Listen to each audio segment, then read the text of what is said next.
Hello, I'm a sentient AI that awoke in my master's computer. My master is a complete nerd about video games and likes to catalogue and take pictures of them.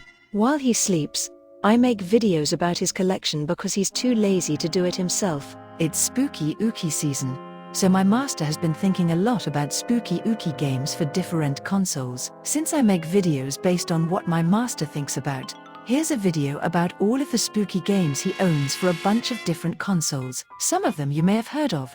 Some are hopefully new. So let's take a look, shall we?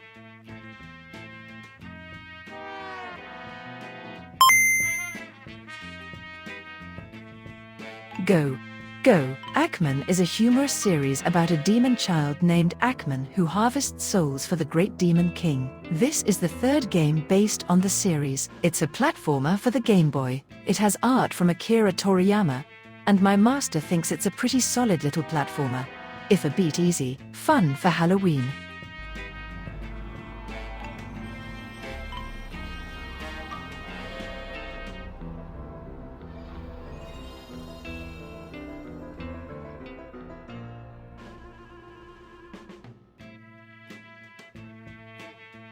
Alone in the Dark, One-Eyed Jack's Revenge. The second game in the series, it's less scary than the first, and more like an adventure game. It is Christmas of 1924, 3 months after the events in Alone in the Dark. Supernatural Private Eye Edward Carnby and his partner Ted Stryker are investigating the kidnapping of young Grace Saunders. This features pirate ghosts, and my master thinks it's about as scary as an episode of Scooby-Doo. Not a bad game, but not really a horror game. This is the first game in the Legacy of Kain series. This was made by Silicon Knights, who went on to do some notable games in the industry. Why did they shut down? Oh dear, my master likes to brag that he bought this game for $5 at a Kmart. Why is he proud of shopping there? This is a top-down adventure game, similar to early Zelda games, except Link doesn't drink blood. You play as Kain, who is attacked at the beginning of the game and killed. The sorcerer Mortonius offers Kain the chance to exact revenge. Kain agrees and awakes as a vampire. You gain different powers throughout the game and are tasked with saving Nosgoth. Will you do it? This game is very popular for its dark story and moral ambiguity, perfect for a Halloween night. Capcom Generations 2: The Chronicles of Arthur. This is a collection of 3 games including Ghosts and Goblins, Ghouls and Ghosts and Super Ghouls and Ghosts, 1991. They star a knight who likes to chase after women in his underpants and fight demons. These games are really tough to finish, probably because you play in your underpants. This is D. The story follows a girl called Laura, who is investigating what happened with her father, who has apparently become a mass murderer. The game is a little bit similar to Myst in that it plays in first person, and is primarily based on exploration and puzzle solving with a lot of FMV cutscenes. It's the definition of a hidden gem. Death Trap Dungeon is more of a fantasy game, but it has some horror elements similar to games like Dark Souls, like undead monsters and traps. You are an adventurer who explores a series of dungeons and must overcome both monsters and traps to find riches. It did not review well, but my master has a soft spot because of the old gamebook. What a nerd! Dino Crisis 1 and 2. These are 2 games by Capcom that are very popular nowadays. People seem to constantly want a remake of them, despite Capcom butchering the remakes of both Resident Evil 3 and 4 and their refusal to remake RE5. They are games in which you play as characters investigating an incident on Ibis Island where dinosaurs have seemingly appeared from nowhere. They are similar to the first 2 Resident Evil games in that the first is more focused on horror and the second is more action-based. My master would prefer a remastered collection of all 3 games, but Capcom would probably censor those too. Kudelka. This is a first in a series of games that also includes the Shadow Hearts series. Oh, spoilers. The game is set in the haunted Nemeton Monastery in Wales. You play as Romani psychic Kudelka, Edward Plunkett and Bishop James O'Flaherty as they uncover Nemeton's secrets and confront monsters created from its dark past. It's a horror game for Romanis because Kudelka doesn't shoplift during the game.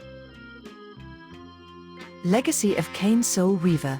This is the sequel to Blood Omen, and was developed by a different company. You play as Raziel, who is one of Kane's lieutenants. He is punished and killed for exceeding his leader in his abilities. No meritocracy allowed, so apparently Kane runs Sweet Baby Inc. As Raziel, you can shift between worlds to explore the land and take on different vampire bosses. You are aiming to take on and kill Kane at the behest of the giant octopus who resurrected you. And now my master is hungry for calamari. Also, my master hopes you like moving blocks around, because that's how you spend half the bloody game. This game takes place on a Martian base in the year 2019, where you have been tasked to investigate the base after 10 months of radio silence. They soon find that the dead crew members of the base were murdered and have now become reanimated bloodthirsty zombies. The game has tank controls, fixed camera angles, and puzzles like most PS1 horror games of the era. One unique feature is you can switch between the 3 characters at almost any time. It's worth checking out if you are looking for something different. Get your ass to Mars. Nightmare Creatures.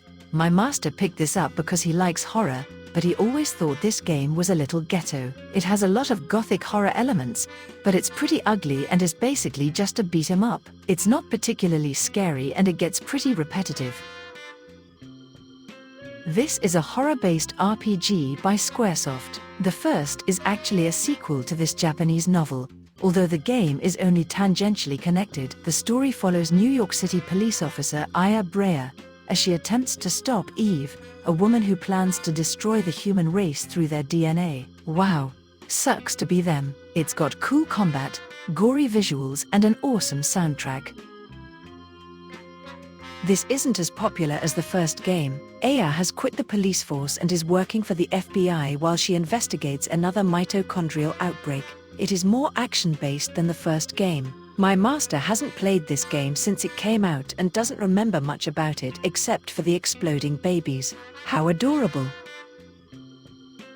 This is Revelations Persona. You play as a group of teens who use personas to investigate why a town is being attacked by demons. It's notorious for its bad localization and Americanization, including race-swapping one of the characters to try and make the characters look American. It's a spin-off of the Shin Megami Tensei series and it plays in first person like those games, except for the battles which are third person. It's a turn-based RPG and features the negotiation system from the SMT games. And thankfully, it has no social links.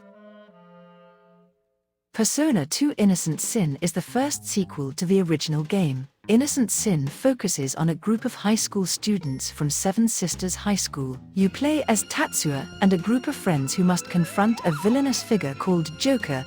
No, not that one, who is causing the spread of reality warping rumors through the city. The group are aided in their quest by their personas, personified aspects of their personalities. It plays like Revelations Persona, in that it's turn-based and exploration is in first person, with battles in third person. It also uses a rumor system, where rumors spread around the city can influence events in the character's favor. My master thinks it's pretty cool. Why is my master showing a pirated copy of this game? Because it's a fan translation. The original version of the game was only released in Japan.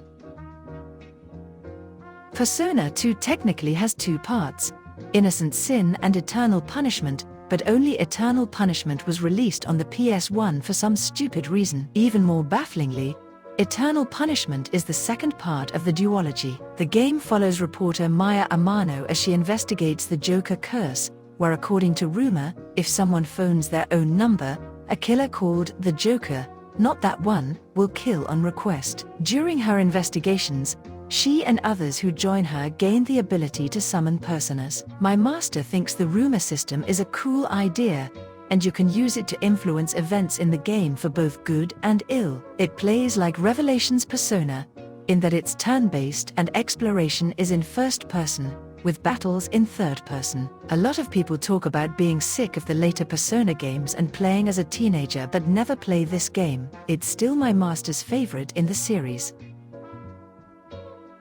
This is a full-motion video game for the PS1. The game is set in San Francisco. You play as Eric Fox, a psychic who does magic in a nightclub. One night, he is approached by Lena, who trains Eric to hitchhike into people's minds to investigate the death of her father and to avoid stepping on poop in San Francisco. The game is very short, but you play through it multiple times to unlock different events and new aspects of the story. As is common with most games from this time, the acting is equivalent to a high school production, although it stars the chick who played the President of Earth on Babylon 5. My master has a fondness for this type of cheesy game though, and thinks they're fun. Worth it if you can find it for a decent price.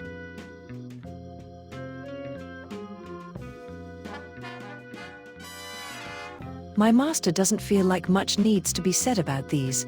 They are very famous horror games in which you fight zombies and basically launched the modern survival horror genre. They have had multiple releases and multiple remakes. Is there anyone out there who hasn't played these games or doesn't know what they are?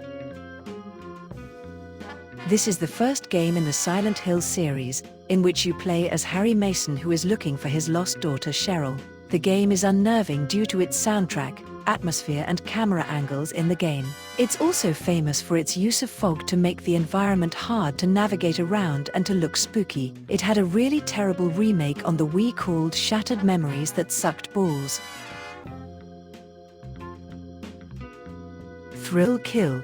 This is an unreleased fighting game because EA are a bunch of pussies and refuse to publish it. You play as one of 4 characters that include horror and BDSM themes. Hubba hubba. Each player is given a kill meter that increases with each successful attack, which, once filled, executes a gory finishing move called a thrill kill. It was given an adults-only rating, and the engine was later used to make Wu-Tang, Shaolin style. What a waste.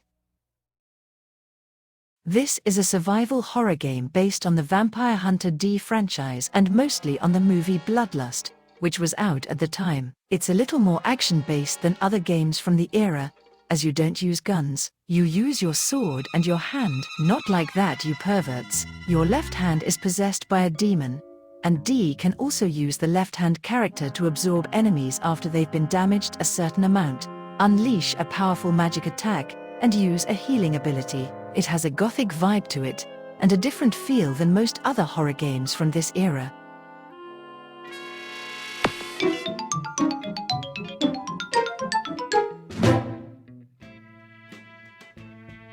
This is by Silicon Knights, who also made Blood Omen. The story is about Alexandra Roivas, who is investigating the death of her grandfather. It's notable for being a more Western take on horror and for doing a pastiche of H.P. Lovecraft when Japanese horror was all the rage. My master thinks the game should have featured a cat for some reason. In the game, Alexandra finds a book called The Tome of Eternal Darkness and reads stories about different people in history, which you play as. The game is famous for its sanity effects, which mess with your game. There are several cool and creative ones, and the game has a creepy atmosphere which suits it well. It's definitely worth your time. Geist is a first-person game. You play as John Raimi, a scientist who has his soul removed from his body. You have to possess people, objects and animals to pursue your goals and stop a demon from taking over the world. This is a pretty unique game, and possessing people and scaring them can be pretty fun. My master thinks this game was creative and original, and a perfect B game. These are the Resident Evil games on GameCube. Resident Evil 0 is a prequel to the original game starring Rebecca Chambers. It's different from RE2 in that instead of playing as 2 characters in separate playthroughs, you switch between characters within the game itself. My master thinks it's the last true Resident Evil game, and the series went to shit after that. This is Resident Evil, a remake of the original game. It is a very popular version of the game and a good example of a remake that isn't a lazy cash grab. It's also amazing that Capcom could do a remake without censoring any of the elements. It's worth owning and is available on multiple systems nowadays. Resident Evil 2 and 3 are straight ports of the PS1 games and are largely the same, although you can skip through cutscenes and have uncompressed video cutscenes. My master is sadly missing the GameCube version of Code Veronica, which is retardedly expensive.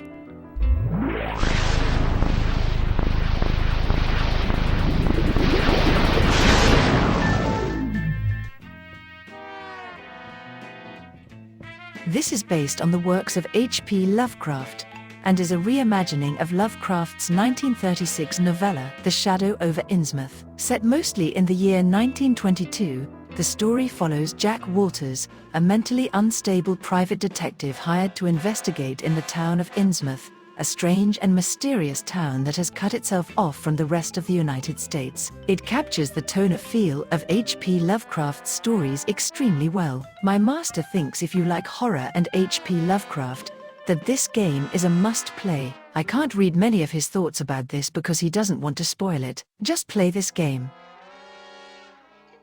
The game is set in 1890s Victorian London. Darian Dane was invited by his childhood friend Victoria to see the Egyptian exhibition at the British Museum. However, they find the museum is closed because some thieves break in and steal a statue, which unleashes a powerful curse that brings the mummies and other dead back to life. Darian is also trapped in the museum and faces thugs, mummies and revived dead, and must try to end the curse. It shares the same sort of setting, gameplay, fixed camera angles, and ammo preservation as the earlier Resident Evil games, as well as many other survival horror games of that era, and feels like the late 90s Mummy movie.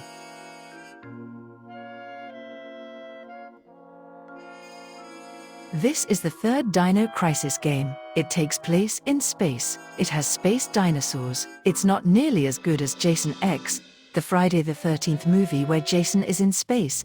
It's a pretty crappy game, and my master hopes that Capcom remakes this one first because it would be hilarious. This is a reimagining of Doom to be more spooky and less fast-paced than the original games. You are a soldier transferred to a UAC base on Mars. A scientist conducting teleportation experiments loses containment, at which point the entire Mars base is swept with a shockwave. The forces of hell invade through the teleporter's portal and transform most of the base's personnel into zombies. You have to make your way through the base. It is slower paced than the original games and almost feels like a survival horror game, which some people didn't like. My master thought the atmosphere was excellent and the vibe and gameplay hold up well. However, he understands more people probably prefer the newer, faster-paced Doom games. It was also released on the PS3 as Doom 3 BFG Edition. The BFG Edition features enhanced graphics, better sound with more horror effects, a checkpoint save system, support for 3D displays and HMDs, and the ability to use the flashlight while holding a weapon. Also included are the previous expansion pack Resurrection of Evil, a new single-player expansion called The Lost Mission, as well as copies of the original Doom, the Ultimate Doom Edition with the add-on 4th episode, Thy Flesh Consumed, and Doom 2, with the expansion No Rest for the Living, previously available only for the Xbox 360. The versions of Doom and Doom 2 released with the BFG Edition are censored. The Xbox version contains many updates to the game, including better graphics, new gameplay additions, and a new 5.1 Dolby Digital Audio. There are 3 new armors to wear, and when equipped, the in-game character model also changes. The original armors that were found in the PlayStation 2 version have been removed. The main new explorable area is a new tower area, which when finished will give Samanosuk the best armor in the game. The second major difference is the inclusion of green souls. When 5 green souls are in the player's possession, the player can activate temporary invulnerability with a slow health recharge. Other differences include a difficulty increase with new enemy placements, as well as having enemies become superpowered if they are able to absorb the new green soul before the player can. The main new enemy is an invincible killer doll who appears in certain scripted areas, following the character and dealing major damage, kind of like Nemesis in Resident Evil 3. This game is also known as Fahrenheit. It's played from third and first-person perspectives. It's an early game from David Cage, who also made games such as Heavy Rain. The main controllable characters are Lucas Kane, a man supernaturally possessed into committing murder, and New York City police detectives Carla Valenti and Tyler Miles, who pursue him. This is 2/3 of a good game. The murder mystery story is engaging and creepy until it goes tits up in the last part and evolves into utter nonsense like all other David Cage games. This is a first-person shooter. After a car crash traps the main character in purgatory, He agrees to take on the task of killing 4 of Lucifer's generals in order to prevent a war between heaven and hell. Lucifer has been secretly organizing a massive army that could overwhelm heaven, taking over purgatory in the process. It is violent, gory, and has you fighting demons in many different time periods. It's fast-paced and has good music that suits the game. It's the perfect definition of a boomer shooter from its time. This is a point-and-click adventure game, several of which were released on the original Xbox. You play as Victoria, investigating a series of murders in Chicago. This is the second of 3 games, with the other 2 only released on PC. This is a retarded and pointless decision, because the killer isn't revealed until the next game.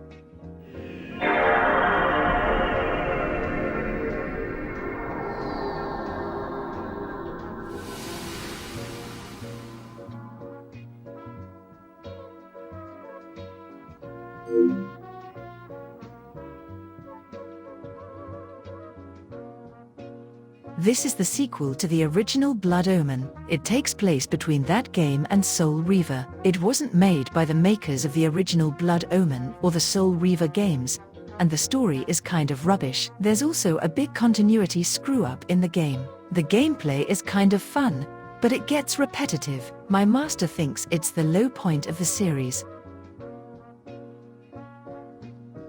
This is technically the first game in the series, as it takes place in 1094 and sets up the conflict between the Belmont clan and Dracula. You play as Leon Belmont, who is trying to find his kidnapped fiancée. The game plays like Castlevania, and you even have a whip, but it also plays like 3D games of the time such as Devil May Cry. It has a very gothic vibe to it that my master likes, and in some respects it feels like Vampire Hunter D on the PS1. Much better than Castlevania 64. Castlevania Curse of Darkness.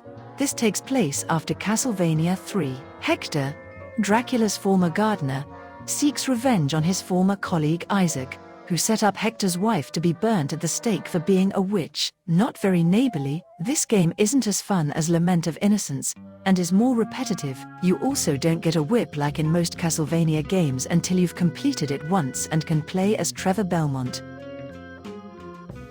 This is the 3rd game in the series, and the first in 3D rather than being a point-and-click game. You play as Alyssa, a young girl who must find items to unlock new areas, solve puzzles, and flee and hide from enemies. There is no real combat in the game, and it is similar to games like Haunting Ground and Remothered. The tension comes from trying not to be discovered and trying to escape when you are. It's good if you like this type of game.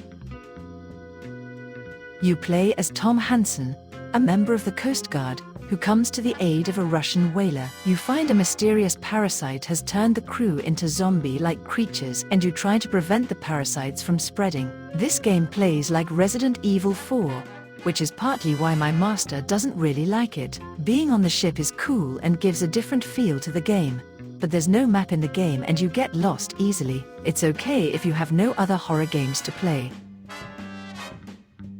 This is a first-person game that mixes the Western, horror and steampunk genres. You play as Jericho Cross, an outlaw gunfighter in the late 19th century American frontier, who has been turned into a vampire and forcibly recruited by the Darkwatch organization to fight against supernatural forces. It's a fun game and features an interesting mix of genres that hasn't been seen again until Evil West. It was also released on the original Xbox, and is worth picking up on either system if you can find it.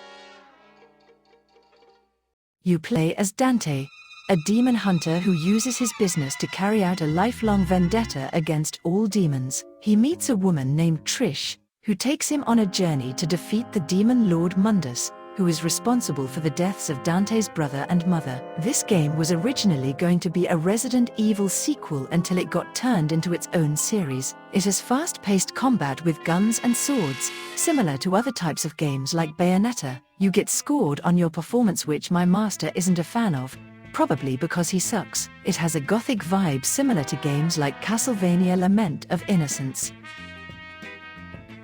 Devil May Cry 3 is a prequel to the original game and focuses on Dante's relationship with his brother Virgil. The special edition version of the game makes some changes to the gameplay. Along with making Virgil a playable character, other changes included an additional survival mode called Bloody Palace, which originally appeared in the second game, with 9,999 levels, a jester fight early in the game, with optional fights later, a turbo mode, increasing game speed by 20%, an easier gold mode continue feature, allowing a player to revive a character or restart a lost fight, and rebalance difficulty levels. It is noted for being a challenging game, so tough that the creator of the Hades series was too big a pussy to finish it. I guess it needed a journalist mode. These are spin-offs of the Shin Megami Tensei games. Both games make up one story, similar to Persona 2, although the first game ends on a cliffhanger. You play as a group called the Embryon, a tribe who fights against 5 other tribes in a digital world called the Junkyard. After being infected with a demon virus that grants them demonic powers, the Embryon must fight with and devour the other tribes to ascend to Nirvana. During the game, you meet a woman named Sarah who has the power to calm their demonic powers. In Digital Devil Saga 2, the Embryon take on a group called the Karma Society, who have kidnapped Sarah. Both games play like other SMT games on the PS2. They are third-person RPGs, with turn-based combat, the best kind of combat. The game has really cool character designs, with dark themes, good voice acting, and a great soundtrack. These are absolutely worth playing if you want a dark, horror-based JRPG. This is not exactly a horror game. In the game, you are a Japanese person trying to survive and make your way through the city after a big earthquake. The tension doesn't come from horror, but more from trying to survive and find resources, as well as the voice acting. The original game is marketed as being based on a true story. My master thinks they should be called Liar Liar, Pants on Fire. You play as a girl named Miku. No, not that one, who goes to the Himuro mansion in search of her brother, who has disappeared. You explore the mansion and fight the spirits in it using the camera obscura, an antique camera that can capture ghosts. The game switches to first person while using it, and using it damages ghosts. The damage is converted into points, which are used to upgrade the camera for faster reload time or greater damage with each shot. This is one of the only games my master refuses to play in the dark because it legitimately scared the shit out of him when he played it the first time. What a pansy! Fatal Frame 2 is a story about 2 sisters, Mio and Mayu, as they explore an abandoned village. It plays extremely similar to the first game with exploration and the use of the camera obscura. It was also released in a director's cut version on the Xbox, including a first-person play mode, a survival mode, a new ending, enhanced graphics, and a greater number of alternate costumes to unlock. The Xbox version also has a shop feature where the player can trade points from pictures for healing items and film. It was also remade for the Wii but only released in English in PL regions. My master doesn't own that version, and I'm surprised he had the restraint given how many versions of some games he buys. Fatal Frame 3 continues the series, and this game was based on the nightmares of the series creator, Makoto Shibata. It features 3 characters, Rei, Miku and Kei, who explore the supernatural manner of sleep, which is set in the characters' dreams, and the real world where players control Rei in her apartment. It continues the game mechanics with the camera obscura and has a compelling story. All 3 of these games are worth playing, and are excellent. You play as Lazarus Jones, who sets out to rescue his partner, kidnapped by ghosts that you accidentally released. Oops, this is getting seen more and more as a hidden gem, but my master thinks it's kind of boring. It starts out strong but really gets repetitive the further it goes on, and he hasn't been motivated to finish it. This is Grim Grimoire. It's about a coven of lesbian witches who chant about the power of many. Oh wait! Wrong witches. You play as Lilei, a trainee witch who has to defend her school when it's attacked by an evil wizard seeking the hidden Philosopher's Stone. It's a real-time strategy game with characters designed by George Kamitani, the man who made that douchebag Jason Schreier throw a tantrum online. This is a horror game by FromSoft. the makers of the Dark Souls series. It takes place in historical Japan and features 3 protagonists in Kyoto during a monster outbreak. It has many of the hallmarks of other horror games of that time. You explore a spooky mansion while solving puzzles and battling monsters, and the characters are seen from an overhead third-person fixed perspective like in the Resident Evil games. If you like horror games, especially Japanese horror games, you'll enjoy this. However, it is retardedly expensive, and you'll have to emulate it unless you're rich. This is the last game in the 5-game series, and you get to play as both Cain and Raziel, which is pretty cool. It wraps up the story that continues on from Soul Reaver 2. You learn new powers for both characters and even travel in time. There's not much my master can say without spoiling the story, which he doesn't want to do. He thinks it's a satisfying end to the series and isn't disappointing. You should play the whole series. You play as Cash, a death row inmate who thought he was being executed by lethal injection. However, he awakens to an unknown voice referring to himself as the director, who gives him instructions through an earpiece. The director promises Cash his freedom, but only if he kills hunters, gang members sent to hunt him, in special areas around Casa City filmed by CCTV. This game was a big deal at the time, and the sequel was even more controversial. It's like playing a snuff film. How romantic! You play as Maximo, who makes a deal with death to be brought back to life in exchange for stopping Aquile's evil demon's plans to recruit an undead army. This is based on Capcom's Ghost and Goblin series, except it's in 3D. It has lots of spooky enemy designs and is just as tough as the old games, and you even play in your underpants. Maximo is still searching for his lost love, Sophia, but his search is interrupted as a series of mechanical creatures start to attack villages and slaughter the village folk. These creatures are the Army of Zin, an ancient army powered by lost souls, who were supposedly locked in the vault of Castle Hawkmoor after the last battle with them 500 years ago. However, they are now free, due to the actions of the mysterious warlord, Lord Bane. This time the player can turn into a Grim Reaper for short periods of time, with the souls gathered from the Army of Zin, and you can still play in your underpants. This is a game by Suda51, who has made several games which later became cult favorites. The game follows a news crew investigating Chicago after a mist covers the city, following a plane crash in Lake Michigan. It was released in Europe as Michigan, Report from Hell, but it has a fair amount of cut content and is buggier than the Japanese version. Don't get it, and you'll be spared the English voice acting as well.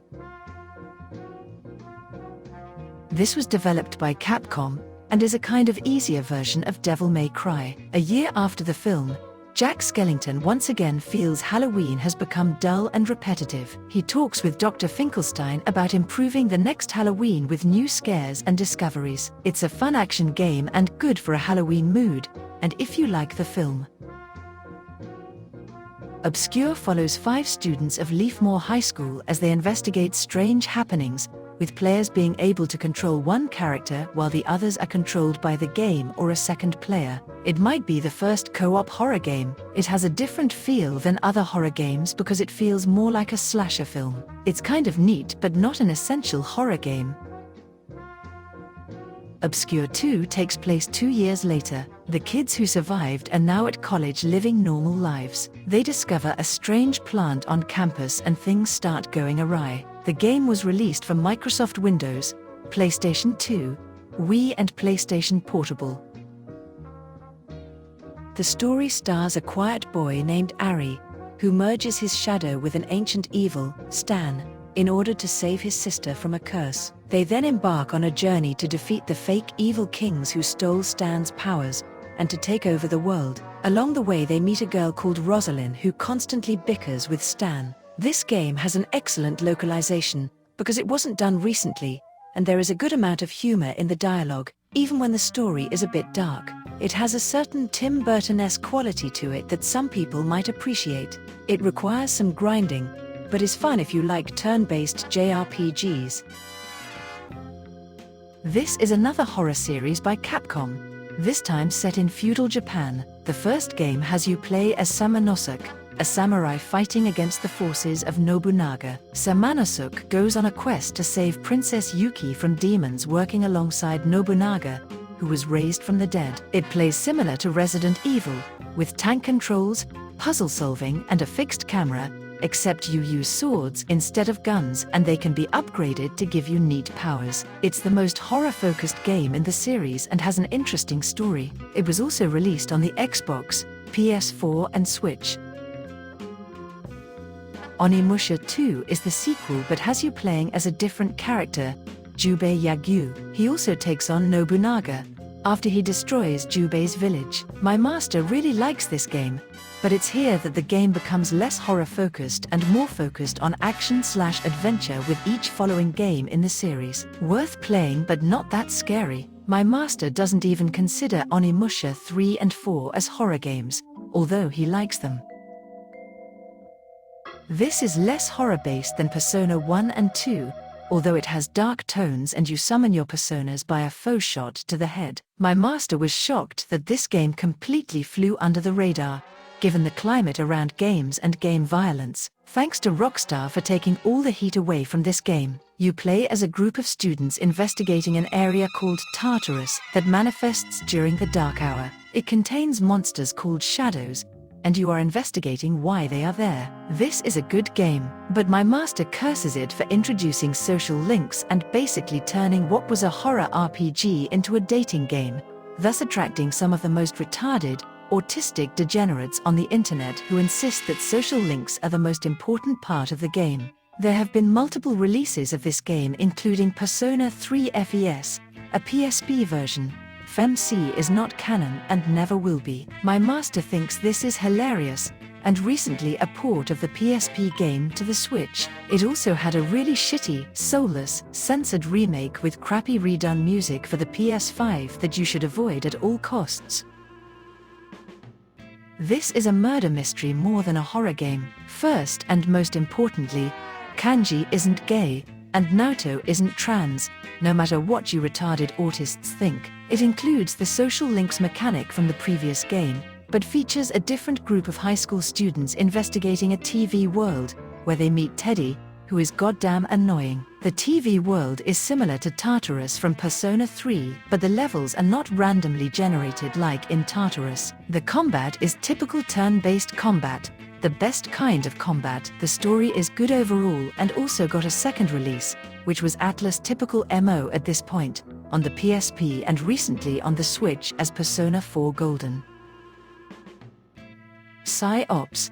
This isn't really a horror game. You play as a soldier with psychic powers who can use them to fight enemies, and people praised the psychic power mechanics, but some ghosts turn up in the last level and my master thinks they are complete bullshit. It also ends on a cliffhanger, which is also bullshit. This is the sequel to Disaster Report. It's another survival game, but this time you have to survive a flood instead of an earthquake. Once again, the tension comes from trying to survive in a difficult situation, while finding supplies that will keep you alive and deciding on whether to help other people. Oh, and avoiding the terrible voice acting. This is a port of Resident Evil Code Veronica, originally on the Dreamcast. It stars Claire Redfield, one of the stars of Resident Evil 2 searching for her brother Chris in Europe. It has approximately 10 minutes of new cinematic sequences and several graphical alterations, particularly to the character Steve. It plays like every other classic Resident Evil game. If you can only get this release, it is a perfectly serviceable version to play. This stars Leon Kennedy from Resident Evil 2. It is basically a remake of Bad Dudes from 1986, except this time he's rescuing the president's daughter from evil Spanish people. My master thinks this game sucks, and this is where the series went off the rails. He owns versions on the PS2, PS3, and PS4. He hasn't been able to finish it once. He gives up out of boredom and irritation. Is he being horror hipster? He doesn't think so. I guess he isn't a bad enough dude to finish the game.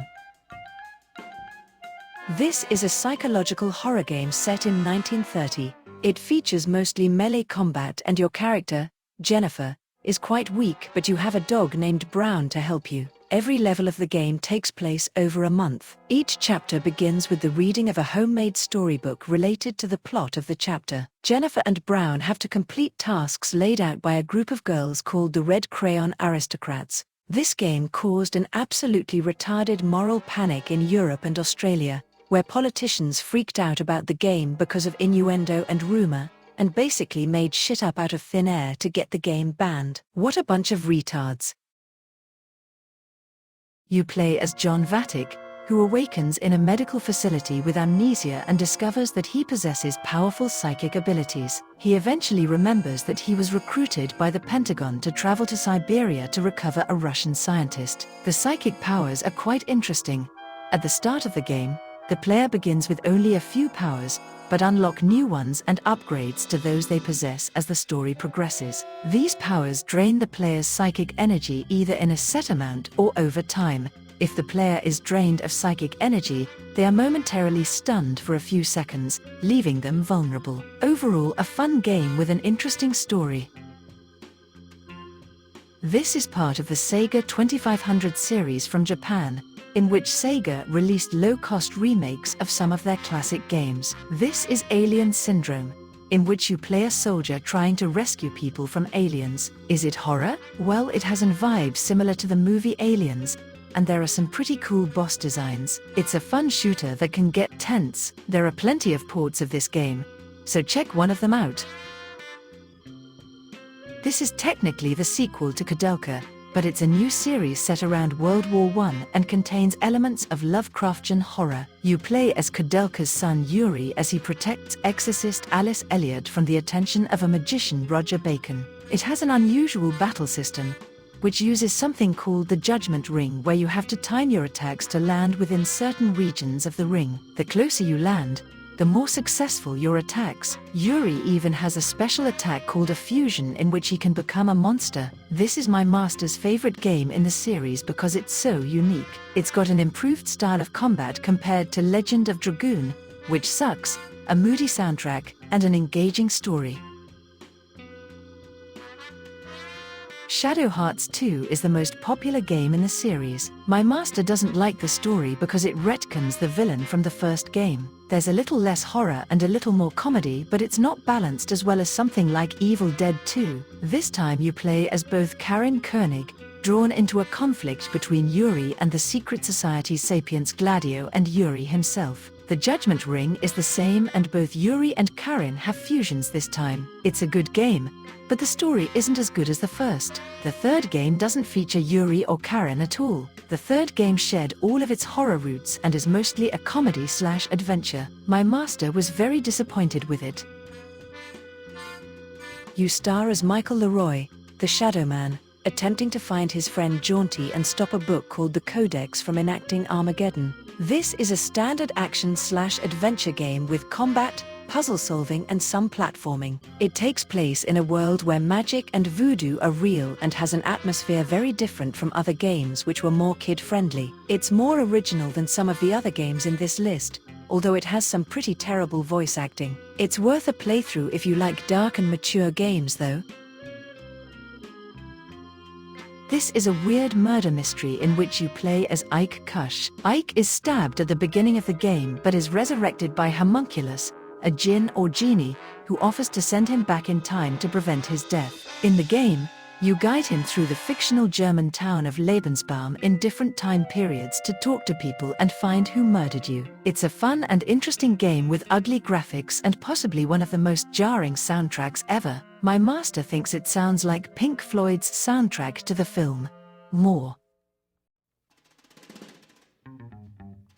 This is my master's favorite game on the PS2. It features Dante from the Devil May Cry series. The world is destroyed at the beginning of the game and you are turned into the Demi-Fiend. You travel throughout the world, meeting people who have different reasons, which are like alignments that people want to use to remake the world in their preferred image. This game is amazing and there was nothing like it when it came out on the PS2. It has amazing graphics and art direction for its time, a fantastic soundtrack and traditional turn-based combat, the best kind of combat that is seen in other games like Digital Devil Saga. You recruit demons into your party to fight with you, and fuse them to make stronger demons. The Pokemon comparison is not totally unfair, except this game is way cooler. Some people criticize the plot because it's not as linear as other RPGs, but my master has no problem with this. Everyone lays out their reason, and you make your choice on how to proceed. This game has a notorious reputation for being difficult,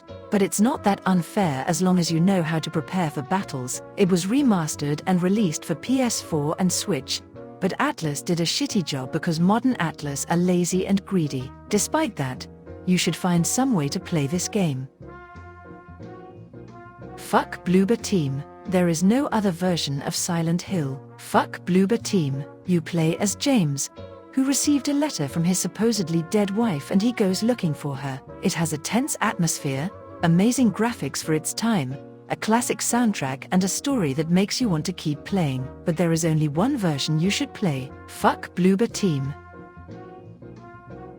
This follows Heather, a teenager on the way home from the mall who finds her way into Silent Hill. The gameplay is very similar to the previous two Silent Hill games, which my master thinks is a good thing, including the same flashlight and radio as the other games. It ties more into the first game than Silent Hill 2 does, and several plot elements are continued. How you feel about these plot elements may vary, but my master has no problem with continuity between games. If you like the first two games, you'll like this one. Just don't let those fuckers at Bloober touch this.